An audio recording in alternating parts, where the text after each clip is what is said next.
El 15 de febrero del año 1966 matan a Camilo Torres en Colombia.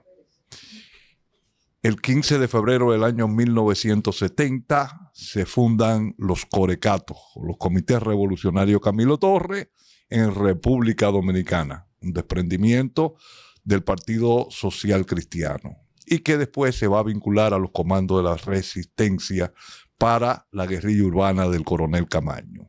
Saludos, hermano, soy Tito Olivo y hoy tenemos un plato especial. Vamos a hablar de los Corecatos, Camaño, Amaury y el atentado a Balaguer. Vamos a hablarlo con una persona que fue de los fundadores y dirigentes de los Corecatos, con Leo Mercedes, mi hermano Leo. Ahora, después cuando hubo la división, Leo se quedó con los Corecatos de la base y yo me fui con los Corecatos de la dirección, como se decía. Pero Corecato al fin. Saludo, Leo, hermano, y saludo a los amigos que nos ven y nos escuchan, porque también se transmite por audio esto se transmite, este programa se transmite a través de Marín 96.9 FM y una red de emisoras más en Venezuela, pero también Manuel Jiménez, la emisora de Manuel Jiménez, retransmitido esto. Y así es que saludo, hermano, la bienvenida de nuevo. Gracias, mi estimadísimo Tito Olivo. Muchísimas gracias por tu invitación a este programa y aquí estamos a tu disposición para todo lo que tú entiendas que podemos aportar en relación con el conocimiento de los grandes aportes que al proceso democrático y revolucionario en República Dominicana hicieron los camilistas y al mismo tiempo su participación en los preparativos de la lucha libertaria de este pueblo. Así que a tu disposición para todo cuanto consideres de interés. Es bueno para refrescar, porque ya hicimos una primera parte de los Corecatos en la guerrilla de Camaño. Y estamos haciendo este programa porque ahora, el 15 de febrero, es el aniversario de los Corecatos y el 16 de febrero es el aniversario del asesinato del coronel Camaño. Son dos efemérides nacionales e internacionalistas que los camilistas hemos estado celebrando desde nuestra formación. Y ahora, después de un tiempo de receso, volvemos nuevamente en lo que sería una segunda etapa de nuestros encuentros fraternales por la solidaridad entre todos los compañeros y al mismo tiempo por la permanencia del ejemplo vivo de Francisco Alberto Camaño Dañó y de el padre Camilo Torres. Y de Amaury Germán Aristi. Bien, pero Amaury ya lo celebramos el 12 de enero. Sí. Ese gesto heroico, esa caída heroica ejemplar de los 4 titanes de la revolución. Venimos celebrando desde el 12. Exacto. Conmemorando, no celebrando, conmemorando desde el 12 de enero hasta el 16 de febrero. Exactamente. Ya yo estuve en Caracoles en el aniversario del desembarco, que fue el 2 de febrero. Exacto. Pero seguimos. Yo quiero, para entrar en materia en este programa, que va a ser un muy buen programa, bueno, pero además vamos a decir que el día 15 en Psicología Industrial a las 10 de la mañana nos vemos los camilistas. ¿De las 10 de la mañana hasta qué hora? Hasta la 1 de la tarde. Hasta la 1 de la tarde. Bueno, ¿cómo se integran los Corecatos con los comandos de la resistencia? Bien, ya antes del 12 de enero de 1972 existía un acuerdo de trabajo conjunto que prácticamente era como si fuera una sola organización entre los comandos de la resistencia y los Corecatos. Eso surge a partir de lo que fue la conversación que 2 dirigentes de los Corecatos habían tenido en 1969 con la dirección del Partido Comunista Cubano, y a partir de los cuales entonces se establecieron las relaciones políticas con esa organización, con ese Estado, y al mismo tiempo se desarrollaron y se iniciaron las relaciones con los comandos de la resistencia, porque se nos informó que los comandos de la resistencia eran el grupo que en el país entonces representaba el proyecto del coronel Camaño. Es así como, al regreso de los compañeros y la formación de los corecatos, a poco tiempo esa relación se hizo estrecha. También nosotros en ese momento iniciamos unas muy buenas relaciones con el Partido Revolucionario Dominicano, porque a su paso por España, Miguel Coco y Carlos Pimentel, que fueron nuestros delegados, conversaron con el profesor Juan Bosch. Entonces ahí se hicieron los acuerdos de establecer relaciones políticas, y cuando ellos regresaron al país, al poco tiempo recuerdo que Miguel y yo nos reunimos con el doctor José Francisco Peña Gómez, y ahí acordamos los mecanismos y las formas de cómo desarrollar esas relaciones. Es decir, que se abrieron las relaciones de los Comité Revolucionario Camilo Torres. Ya teníamos relaciones muy buenas con los compañeros del Partido Comunista Dominicano, que fue quienes vializaron nuestras relaciones con el Partido Comunista Cubano. Entonces, ya cuando entramos en las relaciones, lo que se da primero es, digamos, una conversación política en términos de las coincidencias que tenemos, en el sentido de que la vía armada era la única forma de salir del estado de represión a que tenía sometido la dictadura de Balaguer al pueblo dominicano, y a todo puesto al servicio de los intereses de los Estados Unidos de América. Entonces, al tener coincidencia en esa vía de la lucha revolucionaria, pues se estrecharon esas relaciones. Tú sabes que los comandos eran un grupo cerrado, pequeño, mientras que los corecatos eran una organización nacional más abierta, con cierto nivel público, o no con cierto nivel, éramos públicos prácticamente en ese momento, aunque nuestra dirección no se hacía pública. Los miembros de la dirección no se hacía pública, y solo algunos compañeros se reconocía que eran dirigentes de los corecatos, y yo que actuaba como vocero público de la organización. Pero en esa estrecha relación, a nosotros contar con más recursos que los compañeros y con una buena infraestructura en términos de colaboración, todo eso entró dentro de la mancomunidad de recursos para los esfuerzos comunes por el proyecto Camaño. Es decir, que entonces ambos ya éramos parte de ese proyecto Camaño. Y así como en esas relaciones pues se crean más bases, se fortalece la organización, pero realmente hubo acciones que estaban más allá de la capacidad real que tenían los compañeros en términos de soportar lo que sería la embestida que sobre Amaury y su grupo tenían los organismos de seguridad del Estado dirigidos por el cuerpo de asesores militares de los Estados Unidos. Entonces, porque ya ellos tenían claro, identificado, primero que Camaño estaba en Cuba, porque eso lo tenían ellos clarísimo. Quien no lo sabía era el pueblo dominicano, ¿no? Y no lo tenía claro. Sí, porque el agente cubano, apellido Castro, Sí. que fue a buscar a Orlando Castro, él era un doble agente, era agente de la CIA. Exacto. Y filtró la información a la CIA. No, porque fue del hombre que tuvo un papel estelar en lo que fue el traslado del coronel Camaño desde Europa hacia Cuba. Entonces, eso todo pasó la información a la CIA y evidentemente que la CIA también se lo pasaba a los cuerpos de seguridad de República Dominicana.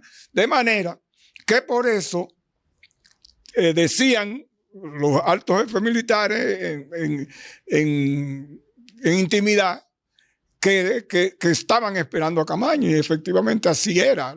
Lo estaban esperando cuando decidiera acometer la empresa de venir a República Dominicana a lo que había sido su compromiso de venir a luchar por la liberación del pueblo dominicano. Entonces, como te dije, en esa relación hubo entonces compañeros de los Corecatos que pasaron a trabajar directamente con los comandos de la resistencia. Como el caso de Héctor Otero. Bueno, ya muerto, ya por eso se puede mencionar el nombre. Se puede mencionar el nombre. Y no hay problema. No hay problema ya. Sí, Héctor y otros compañeros más que eran trabajaban junto con los compañeros, por lo que a la caída de Amaury, el 12 de enero, con lo cual fue un golpe muy contundente a todo el desarrollo del trabajo que se tenía. Y como dije, esa caída en buena medida tuvo que ver con lo que fue la arremetida de la persecución que desarrollaron los organismos de seguridad y armados del gobierno de la dictadura de Balaguer frente a lo que fue la acción que cometieron los compañeros del asalto al Royal Bank of Canada, que prácticamente ya estaba decretada. Pero parece que dijeron, bueno, a partir de aquí no más, hay que cazarlo de cualquier manera. Y los cubanos, a mí me dijo un oficial de seguridad de Cuba que le habían dicho que no cometieran ningún acto que pudiera poner en peligro el desembarco, la llegada de Camaño aquí. Y que hubo uno de los compañeros que dijo que el financiamiento de la revolución tenía que venir de República Dominicana y que no iban a aceptar dinero de nadie. Sí, porque eso era parte de la situación que se había creado por el incumplimiento del Departamento América y de manera particular con los compañeros que tenían que ver con el grupo del comandante Camaño y la República Dominicana, porque prácticamente aislaron a los compañeros. Pero no solamente por la irresponsabilidad de ellos, sino porque también bajo los efectos de los chismes, y no de chisme, porque chisme es una cosa, sino la acción de infiltración que tenía el grupo Camaño con compañero ex revolucionario que había sido sancionado por los comandos de la resistencia y mandado a La Habana a asuntos de recuperación, y en vez de someterlo a un Villo Gómez Suardí, en vez de haberlo sometido a un proceso riguroso de recuperación, lo que hicieron fue que le dieron cabida a su versión y lo incorporaron como hombre de confianza del coronel en su equipo dirigente. Yo recuerdo que habiendo yo estado reunido con el coronel en agosto de 1971, en la segunda reunión, porque en la primera reunión que hicimos nada más participó el coronel Camaño y su lugarteniente Lalane José. Pero en la segunda reunión que hicimos ya estaba presente Villo Gómez Suardí. Fíjate el nivel de confianza que ya le tenían a Villo Gómez Suardí, cuando incluso había sido acusado de malversar. No solamente de malversar fondos, sino de haber matado a Papito Matacuero. A Papito Matacuero. José Trifolio. A José Trifolio, arguyendo luego que fue que se le zafó un tiro. Pero los organismos de seguridad cubana determinaron que no era cierta esa versión y a pesar de eso lo mantuvieron en el nivel de dirección que lo mantuvieron. Entonces, todo eso contribuyó a que prácticamente Camaño rompiera y los cubanos rompieran la comunicación con nosotros aquí en República Dominicana. Y eso fue lo que llevó a Maury, lo dice en su carta, a tomar la decisión de autofinanciarnos y de tener la firme convicción de que la revolución nuestra estaba fundamentada en nuestros propios recursos y en nuestros propios esfuerzos y no depender de lo que pudiera ser la solidaridad de los compañeros cubanos. Pero al mismo tiempo, el compañero aclaraba que no era que rompía con Camaño, sí, pero que dejaba bien claro que no iba a depender ya de lo que eran las decisiones que se estaban haciendo y que mantenían aislado al grupo que trabajaba en Santo Domingo.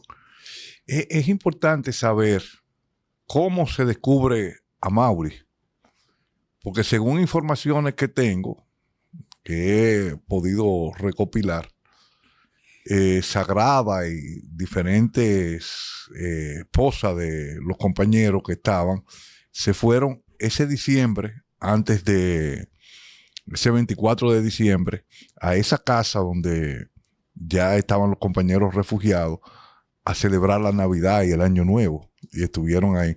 Y parece que Moncho Enrique le estaba dando seguimiento. Y ese día había agarrado a este compañero que después estaba en la Junta Central Electoral como encargado de seguridad. Lo había agarrado y él le había dicho como que era un empresario que iba para San Pedro de Macorís. Ajá. Y Moncho lo dejó que fuera. Y cuando venía, eso era el 11 de enero en la noche, lo capturó. A César Félix. A César Félix. Compañero César Félix. Sí. César. Perdón. Ya a César Félix le habían estado dando seguimiento. Y él fue el señuelo, o sea, no señuelo, sino él fue a quien le dieron un seguimiento para detectar dónde estaban los compañeros. Caen un combate desigual. Ese combate comienza a las 6 de la mañana. Matan primero a La Chuta y a Ulises Cerón Polanco. Esos dos compañeros caen en combate. Y Vigilio Perdomo y Amaury se aparapetan en la cueva y comienzan un combate desigual hasta alrededor de las 6 de la tarde, donde un avión de la Fuerza Aérea Norteamericana sobrevuela por encima de la cueva para la ubicación con rayo láser. Aunque he oído dos generales que dicen que no, que ese era un avión, pero no, se hizo. Sí. No era ningún avión lechero que iba y que venía y llevaba y que yo cuánto, no. Se hizo y se dio seguimiento porque una cosa que tiene Estados Unidos, bueno, es que cada 20 años ellos sacan las informaciones que tienen y la ponen al servicio de la gente para que la gente vea lo que ellos han hecho hace 20, lo que ellos han hecho 20 años atrás. Sí. Lo que todavía no han desclasificado es la muerte de Kennedy, pero eso es otro tema que vamos a hablar. Entonces, matan a Maury y hago ese señalamiento porque aunque muchos compañeros dicen que no, que eso era elucubraciones de Miguel Coco, yo he hablado con gente de la dirección central de los Corecatos de uno y otro lado y de los comandos de la resistencia, y se diseña un plan diseñado por los Corecatos y los comandos de la resistencia para vengar la muerte de los compañeros caído en combate desigual el 12 de enero del año 1972. Ese plan se iba a desarrollar en abril del año 1972 y era la eliminación física de Balaguer. Se iba a poner C4, se llegó a poner, según me dicen me dice uno de los que estuvo, que fue ese compañero, no voy a decir el nombre, estuvo en Puerto Rico. No fue de los que se fugaron y llegaron aquí, sino fue de los que llegaron primero y estuvieron allá, y él era que iba a operar el obturador, el mando a distancia, para cuando Balaguer pasara, volar a Balaguer con C4 y que desapareciera como pasó con Carrero Blanco en España. Era un atentado limpio que estaba próximo en minutos. Faltaban quizá media hora, 40 minutos o una hora para eliminar a Balaguer. ¿Qué pasó? Y tú sí debes saber lo que pasó. ¿Qué pasó? Que Miguel Coco abortó ese atentado a Balaguer. Déjame decirte que yo supe de esa situación. Yo era de la dirección de los Corecatos. Pero ocurría que ya los compañeros que habían quedado de los comandos de la resistencia decidieron integrarse a los Corecatos cuando dieron por ya desaparecido el esfuerzo, el proyecto que ellos tenían. Pero como habían estado trabajando junto con nosotros, ellos dijeron que no todo estaba perdido, que ahí estaban los Corecatos. Por lo que entonces hicieron una discusión con una parte de la dirección de los Corecatos y decidieron integrarse. A partir de entonces, y luego ratificado en la primera conferencia de cuadros, los Corecatos pasan a llamarse Movimiento de Liberación Nacional Corecato, MLN Corecato. Y en vez de integrarse una dirección colectiva de ambos grupos, lo que se formó fue lo que pasó a llamársele el brazo armado de los Corecatos y la resistencia, o del MLN Corecato, que eran los compañeros que habían estado trabajando con los comandos y que estaban en la dirección nuestra, otros no lo estaban. Como Baby Mejía. Sí, pero Baby venía no de los Corecatos, venía de la resistencia. De la resistencia de los comandos, lo que te digo. De la resistencia. Y entonces se integró ese brazo armado que realmente y de manera operativa pasó a ser la dirección, lo que Francisco Antonio Santos llamaba la dirección de la dirección, porque había una dirección en la que estaba yo, estaban dos compañeros más, habíamos 5 compañeros en la dirección, pero de ellos todos estaban integrados con el trabajo con la resistencia, menos yo. Es decir que yo vine a saber de eso cuando vi la entrevista que unos 24 días antes de su muerte hizo Miguel Coco con César Medina, o le hizo César Medina a Miguel Coco, que fue donde Miguel reveló la existencia de ese plan y por qué el plan no se dio, que fue que él violando, no lo dice, pero evidentemente que violando la compartimentación y la discreción que esa operación ameritaba, sin discutirlo con nadie, y digo violando porque el acuerdo era que se mantuviera completamente secreta, pues fue donde el profesor Juan Bosch y le dijo lo que se iba a ejecutar. Y evidentemente, ¿qué se podía esperar del profesor Bosch? Todos sabemos siempre la posición que el profesor Bosch tuvo frente a lo que era el asunto de la lucha armada, las acciones de ese tipo y todas esas cosas. Bosch era opuesto a esa posición. Bosch creía en la lucha política ¿verdad? A veces incluso hasta la temía a las movilizaciones. Como sabemos que se opuso a las movilizaciones de la CGT y a las movilizaciones que se hacían en el movimiento estudiantil, porque el Bosch tenía otra visión del proceso político de República Dominicana diferente al que teníamos nosotros en ese momento. Entonces, pero evidentemente que en una acción de esa naturaleza, si se ejecutaba, una de las primeras víctimas iba de la represión y de la contraofensiva de los cuerpos represivos, iba a ser el profesor Juan Bosch. Y todos los que estábamos en las actividades públicas vinculadas a la acción revolucionaria y de manera muy particular al proyecto Camaño.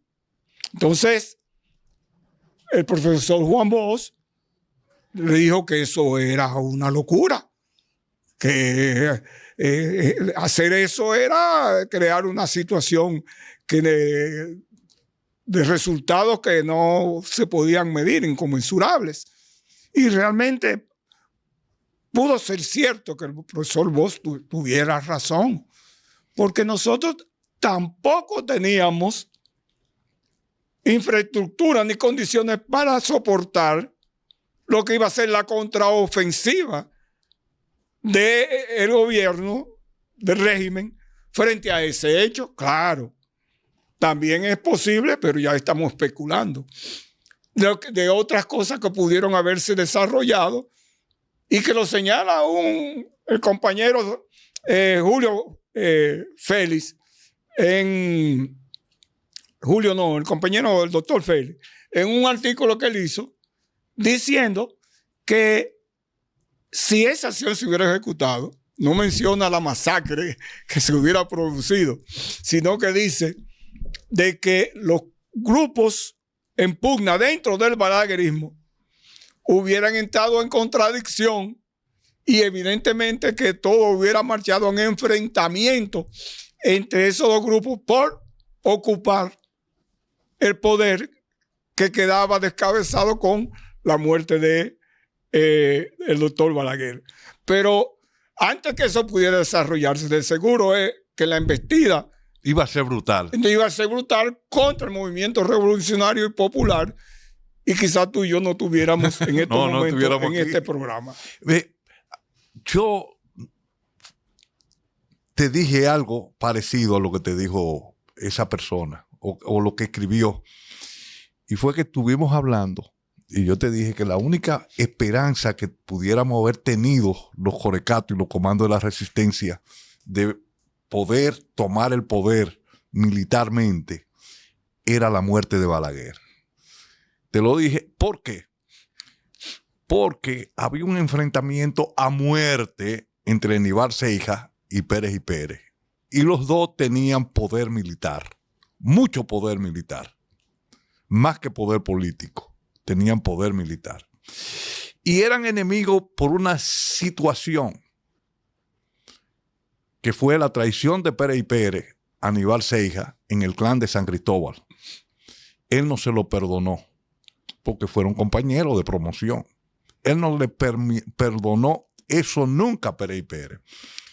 Y quizá Orlando Martínez muere porque Aníbal Seijas le pasaba muchas informaciones a Orlando Martínez sobre las atropelías de Pérez que hacía en términos de corrupción en el CEA y una serie de cosas, y el grupo de Milo Jiménez y todas esas cosas. Entonces, ese grupo, yo entiendo que se iba a enfrentar. Y parto no de supuesto falso, sino que cuando se cae el helicóptero de Balaguer en el año 1974, para esas elecciones, Polanquito, que iba en otro helicóptero, le pega una pistola en la cabeza al piloto y le dice que aterrice en Palacio, y llama a Pérez y dice: el doctor se murió, hay que tomar el poder inmediatamente, y comienzan los aprestos. Pero lo más lejos que ellos tenían era que Balaguer había quedado vivo y encontró un chofer que lo llevó hasta el Palacio, y ahí cayó Polanquito en desgracia. Entonces, esa situación podía conllevar digo podía, no que exactamente, Claro. porque hay que ver los hechos, cómo se van desencadenando, Sí. cómo podría haber llevado a un enfrentamiento entre ellos. Inclusive podía haberse creído que uno de los dos sectores fue que eliminó a Balaguer, Sí. porque no podían estar en condiciones de que los comandos, después de haberle dado ese palo el 12 de enero, habían podido tener una respuesta tan contundente, tan rápido. Pero la verdad es que aún con la muerte de Balaguer, en ese caso, nosotros no hubiéramos podido tomar poder en ese momento, porque nosotros estábamos prácticamente descabezados. No prácticamente, estábamos totalmente descabezados. Totalmente descabezados y sin posibilidad de acción. El poder lo hubiera tomado uno de esos dos grupos, porque ni siquiera tampoco el PRD estaba, bueno, quizá, no lo descabezaban. Al PRD lo iban a descabezar inmediatamente. Pero también quizás lo que quedaba pactaba con uno de los dos sectores para hacerse de poder, porque tú sabes que estaban en esa onda. Ahora, algunos colegas, compañeros, han puesto en duda esa versión de Miguel. Y sabes que éramos muy compartimentados y que acciones de ese tipo no pasaban del grupo que lo iba a ejecutar. Eso es así, de los que estaban en el diseño de esa acción. Ahora, después de la muerte de Miguel, hablando yo en intimidad con el compañero José Villa, que era de los protagonistas de la acción, me lo describió y me lo dijo con punto y coma. Y que Confe se puede hablar porque está muerto. Está muerto también. O sea que me lo confirmó de que sí, de que eso estuvo planificado y todo listo y montado para ejecutarse. ¿Entiendes? Y que entonces él se lamentaba de que el compañero Miguel había violado los protocolos. El protocolo, la disciplina, y había compartido esa información con el profesor Juan Bosch. Eso llevó a que Vox convenciera a Miguel de que eso no era posible. Y Miguel, como dices tú, a pocas horas de que se ejecutara la acción, le dio para atrás a los planes que se tenían y hubo que desmontarlo todo y ahí terminó. Ahí pasó el palé, como dicen. Esa fue la situación. Según tú dices, otros compañeros que también estaban en la dirección o que compartían esas informaciones, también te han dicho o te dijeron a mí cosas que ocurrieron. Yo recibí esa información por primera vez después que Balaguer perdió las elecciones en el año 1978. Pero fue ya estábamos divididos. Nosotros éramos los corecatos de la dirección. De la dirección. Los corecatos ricos. Y nosotros los corecatos pobres, según el gordo viejo. Entonces, por lo bajo, en la célula mía, yo me hice muy amigo de Rudy Minaya, que era el que la dirigía. Y un día estábamos hablando con otra persona y nos dijo, estaba Baby o compañía, y nos dijeron que iban a matar a Balaguer y que eso, pero eso no se dio detalle. Ahí no se dio detalle. Después, con Willy, que tú sabes quién es Willy, yo hablé. Y me dijo, sí, eso era una locura. Yo mismo se lo dije, pero después vos se lo dijo. Entonces me lo confirmó. Y después, yo hablando con la persona que tenía el mando, el control para detonar y que estuvo preso en Puerto Rico, pero él no salió libre. Él me dijo a mí, que estábamos hablando, porque trabajábamos juntos en un momento determinado, me dijo, yo era el que iba a cosas y Miguel tuvo que arrebatarme porque yo no quería. ¿Tú te imaginas que yo hubiera hecho eso? Tuviera en la historia, digo, sí, pero estuviera muerto. Sí, eso es suficiente, más que suficiente para los compañeros que han dudado de la veracidad de esa acción. De lo que fue la concepción y planificación de esa acción, pues los compañeros que nos han suministrado a nosotros las informaciones, porque nosotros ninguno de los dos Estuvimos ahí. estuvimos en eso, son compañeros de confiar, compañeros probos Sí. en términos de su seriedad, de su autenticidad. Es más, compañeros que arriesgaron su vida para ejecutar una acción de esa naturaleza, como también lo hicieron en otras acciones de las cuales salieron vivos. Sí, pues por lo de Puerto Rico, cuando se escriba, eso va a ser. Eso. No, está escrito ya. Sí, lo de escribió Puerto Rico. Confe. Lo escribió Confe, pero no se ha publicado. Y está ya, incluso, está tan escrito toda lo que fueron las diferentes intervenciones que hizo Villa, y los escritos de Villa ya están en el Archivo General de la Nación y están escritos. Precisamente voy a hacer el esfuerzo ahora por volver a hablar con Roberto Casá, a ver si pudiéramos, estamos en febrero, Sí. a ver si para abril pudiésemos hacer un esfuerzo de ver si podemos publicar la memoria de Villa. Yo a Villa le dije, él me llamó a mí. ¿Quién? Villa. Ajá. Cuando Villa comenzó a escribir, me llama. Yo estoy con mi esposa en el negocio que teníamos ahí en Unicentro Plaza. Estamos sentados y él me llama y me tú sabes que él le decía a uno, oye, Tigre, el Diablazo, ¿a dónde tú estás? Y yo le digo, yo estoy aquí en Unicentro Plaza con Lincoln con 27. Dice, coge para acá que te quiero consultar algo y no lo voy a hacer por teléfono. Ven aquí que yo estoy en Café Santo Domingo, aquí en Ágora Mall. Ven inmediatamente, que yo tengo que irme, pero quiero hablar contigo. Digo yo, pero lo que pasa es que si yo cojo en el vehículo, en el tapón ese que hay en la Lincoln, porque eran como las 4:30, las 5 de la tarde, yo no voy a llegar en media hora ya, yo voy a llegar 1 hora y pico. Dice, pues ven a pie. Tú y que no eras guerrillero, ven a pie. Entonces yo me fui a pie para allá. Bien. Y me dijo, mira, yo quiero hacer el libro de la historia de Puerto Rico. Yo quiero que tú le preguntes a Willy si él está de acuerdo. Y yo le dije, ¿y tú le preguntaste al otro compañero? Y me dijo, sí, yo le pregunté y le dije, ¿qué te dijo? Me dijo que no. Digo yo, pues el otro te va a decir lo mismo. Si tú quieres, escríbelo.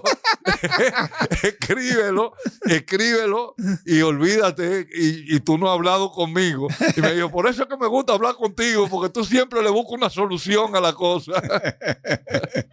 Entonces, y lamentablemente, escribiendo eso, se murió Villa. Sí, pero él terminó de escribirlo y él me entregó la esposa. Me entregó todo las fuentes. Él lo tenía en varios USB, ¿verdad? Y tenía también una parte ya. Él inclusive la tenía hasta en Facebook. Sí, exacto. Él llegó a escribir buena parte de eso. Sí, él me dijo, lo voy a colocar en Facebook. Digo, colócalo todo lo que tú quieras. No, pero el asunto es que está ya, tiene un cierto tiempo en manos del Archivo General de la Nación, y porque se inició el proceso para tratar de publicarlo. Se paró, pero creo que vale la pena, porque ahí hay una buena historia para... no contada todavía. Sino para que se entienda de lo que era el compromiso revolucionario y de hombres y mujeres. Y la solidaridad con compañeros de otros territorios. De otros pueblos también. Y de la solidaridad de los propios puertorriqueños con el movimiento revolucionario dominicano, el pueblo dominicano. Y la solidaridad de Puerto Rico y República Dominicana con Nicaragua, con la guerrilla de Nicaragua. También. Ahí está. También. Porque hay que ver lo que hizo el Flaco. Sí. El Flaco, que fue el que lo trajo, sí. Volando a ras de agua para llevarle armas a los nicaragüenses que se habían tomado de esas expropiaciones que se habían dado. Sí. Es interesante ese tema, y por eso yo digo que es muy bueno poderlo contar, aunque todavía no se puede contar, y menos en estos momentos donde anda un Trump por ahí dando bandazos. El fascismo revivido a su máxima expresión. Entonces es importante recrear todo esto, porque muchos compañeros no tuvieron esas informaciones. Eran compañeros que eran de los corecatos y no tenían las informaciones de primera mano.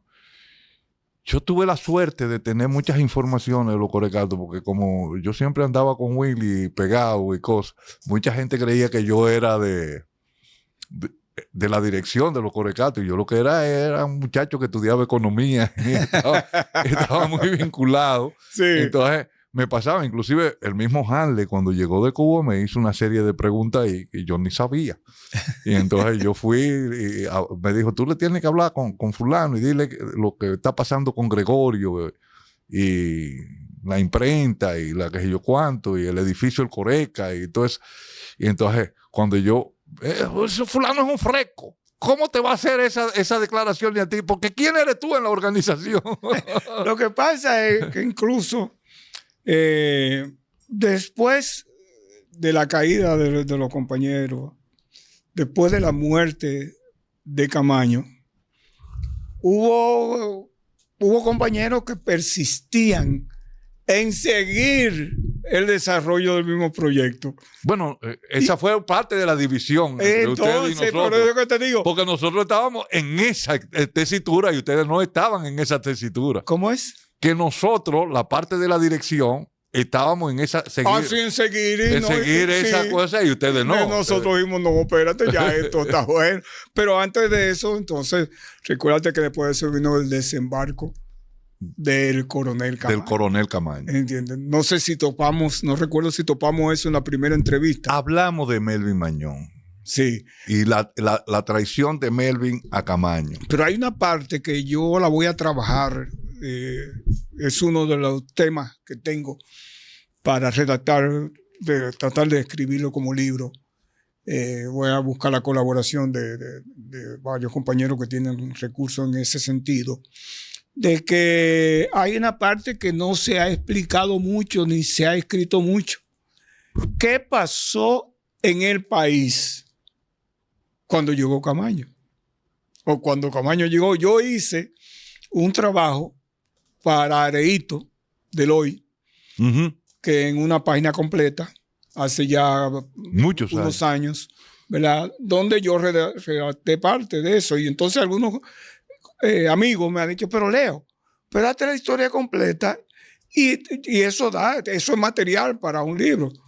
Realmente me estimularon y yo he tomado la decisión de que sí lo voy a hacer. Eso es importante. Porque fueron muchas las cosas que ocurrieron en el país, principalmente dentro del movimiento revolucionario, pero además el desenlace de la situación y lo que se evidenció dentro de la misma situación. Yo mismo lo anuncié en pleno desarrollo de los acontecimientos, de que se iba a hablar de antes y después de Caracoles, porque lo que esperaba al movimiento revolucionario a partir de ahí era un proceso de mucha división, porque se evidenciaron muchas debilidades, hipocresías y realidades.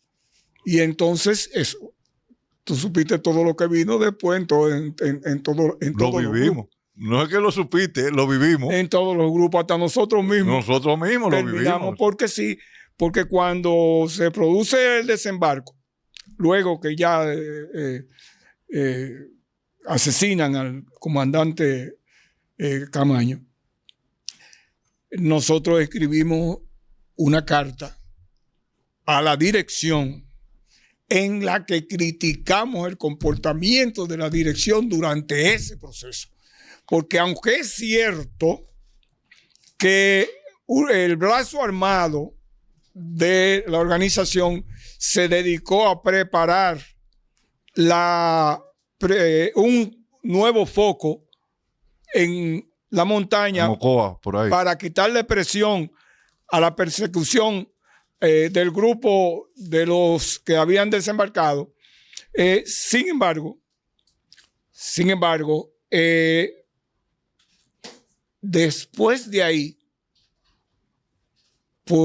no se hizo las acciones que entonces el brazo político habíamos preparado para actuar en la ciudad. Yo entiendo que se iba a saltar a Radio Guarachita. No, esa fue una propuesta que yo hice y no me le hicieron caso. Porque si Camaño viene, no hunden la embarcación en que viene. Dejan documentos en la embarcación que son evidencias de que el coronel, el que está incluso hasta escrito en el consejo. ¿Cómo es posible que entonces nosotros esperemos que fuera el gobierno el que lo anunciara a la población cuando se diera cuenta? Entonces fue lo que yo dije. Hay que actuar.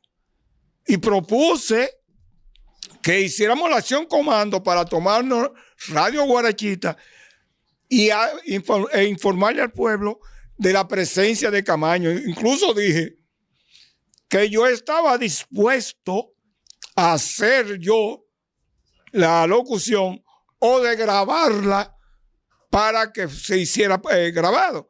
Cualquiera de las dos formas que fuera un riesgo a la vida, era un riesgo a la vida, pero nosotros ya en diciembre, cuando discutimos la información manejada que nos dio Melvin Mayón, nosotros dijimos, solo un milagro lo salva. Nosotros no creemos en los milagros, pero nuestro deber es tratar de que se produzca el milagro, es decir, no dejar que las cosas sucedieran como evidentemente parecían que se iban a dar. Pero no le hicieron. Miguel dijo que no le hizo caso cuando se le comunicó mi propuesta. Dijo que no, que eso no iba. ¿Por qué? Porque los compañeros no tenían presente la línea de masas.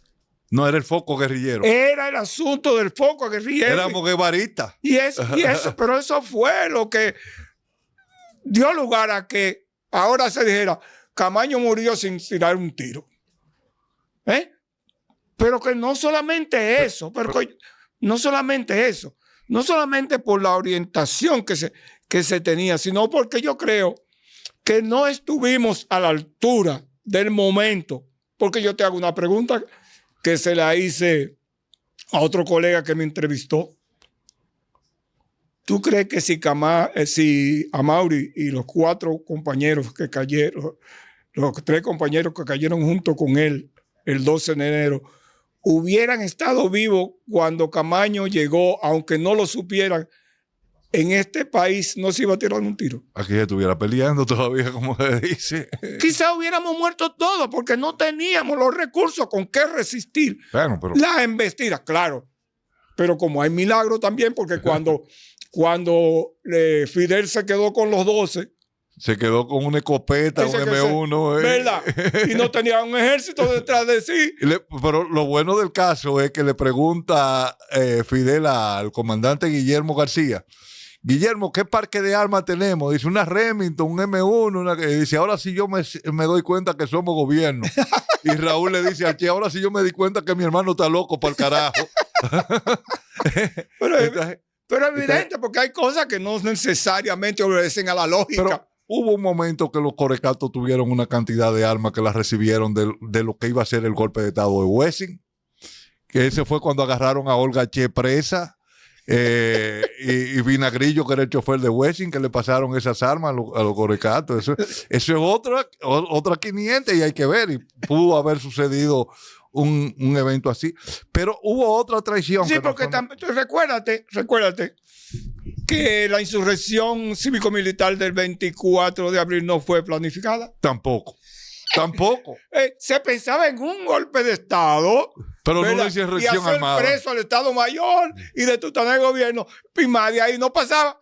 Fue la intervención de Peña Gómez llamando al pueblo por tribuna democrática a tomar la calle en apoyo a los militares constitucionalistas. Más que la intervención de Peña, que fue lo esencial para lanzar el pueblo a la calle, fue la acción que hizo el capitán Peña Tavera cuando agarraron a todos los coroneles presos, que llamó a Peña y le dijo, aquí todos los coroneles, fue un sargento que le dijo a Peña Tavera, todos los coroneles que estaban en la reunión del coronel Camaño, en la finca del coronel Camaño, o del padre del coronel Camaño, están presos, excepto el coronel Camaño y usted. Sí. Porque Peña Tavera era compadre 4 veces de Marcos Rivera Cuesta. Sí, pero aún así, era todavía un golpe de Estado. Sí, era un golpe. Tradicional. Era un golpe. ¿Entienden? Un golpe de Estado tradicional. Es la decisión y la acción de Peña Gómez la que incorpora al pueblo a las calles y a partir de ahí se transforma en una insurrección cívico-militar. Yo estoy de acuerdo contigo que esa fue la acción, pero si el otro no llama por teléfono a Peña. Ah, no, claro. No se da esa acción. Claro, también. O sea, la decisión de Peña Tavera, mira que nunca lo reintegraron jamás en la Fuerza Armada y murió fuera del país. Fue la acción decisiva. Decisiva para ese estallido bélico. Exactamente, es así. Y para que tú veas que entonces no todas las cosas obedecen a la planificación, no todas las cosas obedecen a la lógica, sino que hay elementos que son imponderables que se introducen y ahí muchas veces lo que planifica no se da. Entonces, lo que no se planifica está ahí. Y eso tiene que ver con muchos levantamientos, no solamente aquí en el país, sino a nivel mundial. Sí. Son esos imponderables que se van dando, esas cosas imponderables que se van dando y que hacen que surja un movimiento o un estallido. La verdad es que, como ya se ha dicho antes, que con la pérdida de Camaño, con la acción arriesgada, digamos, de Camaño, de venir en esas condiciones, que ni las más mínimas condiciones para el desarrollo y triunfo de una acción armada en el país. Eso puso, ¿cómo te digo? Desarmó al pueblo dominicano. Esa fue nuestra última esperanza.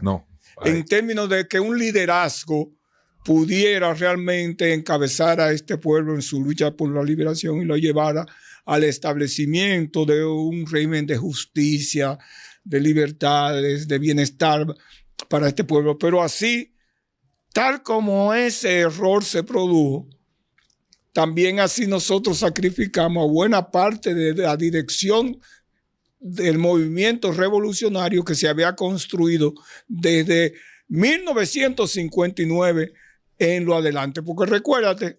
Yo diría del 49, porque también en el 49 se... También así, sin ningún vínculo. Sin ningún vínculo, venía en una lanchita, desembarcaba. Exacto, ninguna base.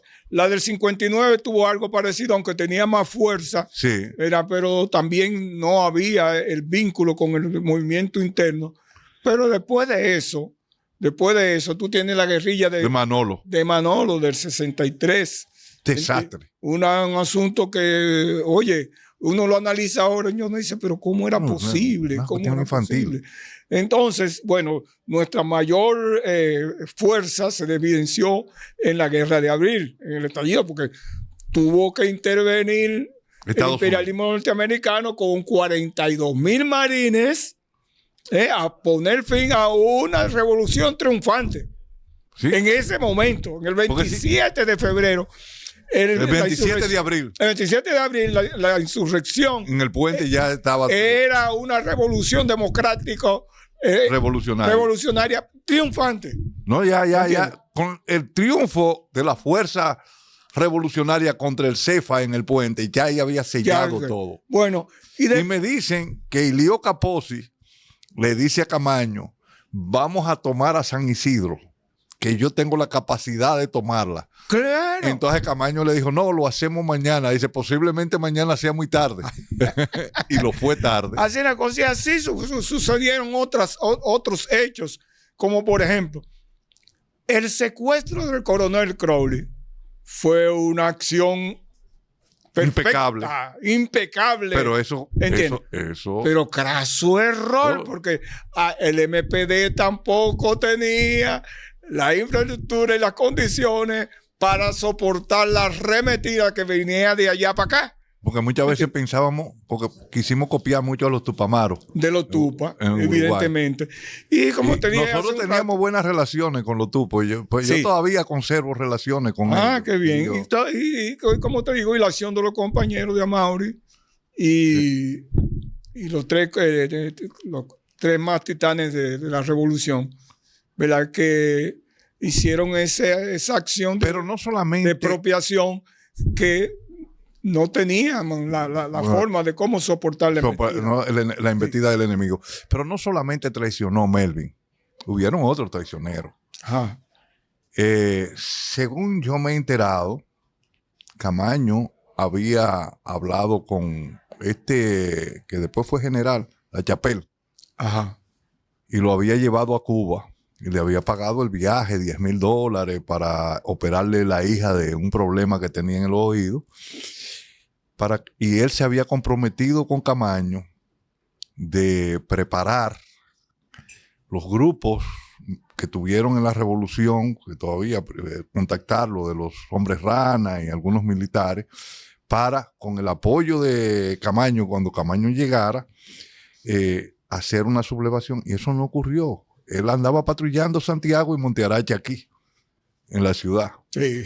O sea que no hubo tal apoyo de parte de ellos. Sí es verdad que eso sucedió, porque a mí me lo dijeron personas internas que dijeron no, porque él se comprometió con Camaño y él fue a Cuba y le operaron la hija y él no dio respuesta. Y quizás eso, porque es una locura lo que sucedió ahí con la lancha. Porque es verdad que se extravió Toribio Peña Jaque, pero al extraviarse y los otros compañeros quedarse ahí, debieron volar la lancha, porque en términos de los manuales de guerra de guerrilla, lo que te dicen que en el primer momento del foco guerrillero, nosotros que somos foquistas, o que yo, o la parte nuestra que era foquista, estudiábamos mucho los manuales. Se estudiaban mucho los manuales, te dice que debe pasar desapercibido. Tú no puedes levantar sospechas. Tú tienes que mantener la clandestinidad y tienes que tener los vínculos con las organizaciones de masa para poder suplir al foco de elementos. Entonces, aquí el factor sorpresa se pierde. Claro. Porque desde que aparece la lancha y dice aquí está Camaño y aparece la mochila de Camaño con muchísimas informaciones, ya ahí el factor sorpresa se pierde. Entonces, no sé qué pasó. El gordo se perdió, no sabía navegación, pero el gordo también se desapareció. El gordo fue un desastre. No, espérate. Es posible que se extraviara, ¿verdad? Para el asunto de volver en cosas. Pero ellos sabían la ruta que iban a seguir. Ellos tenían... Él debió haber hecho el esfuerzo de ir a encontrar a los demás compañeros, pero esa no fue, claro. No, y después... Quizá uno piense así ahora. No, y después cuando está aquí, me contaba Carmen Rita un día que él se aparece allá a la casa de ella, cerca, un colmado, y tiene unos pastores evangélicos norteamericanos presos y lo lleva amarrado con una soga. Compra una cerveza, porque el gordo era folclórico. Sí. Y llama a Carmen Rita al teléfono de Carmen Rita y le dicen, ¿qué están ustedes? Ya nosotros llegamos. Eso te lo dijo Carmen Rita. Sí, entonces... Oye, porque a quien tengo entendido que él llamó... No, a Sagrada también. A quien él llamó fue a su esposa. Pero también...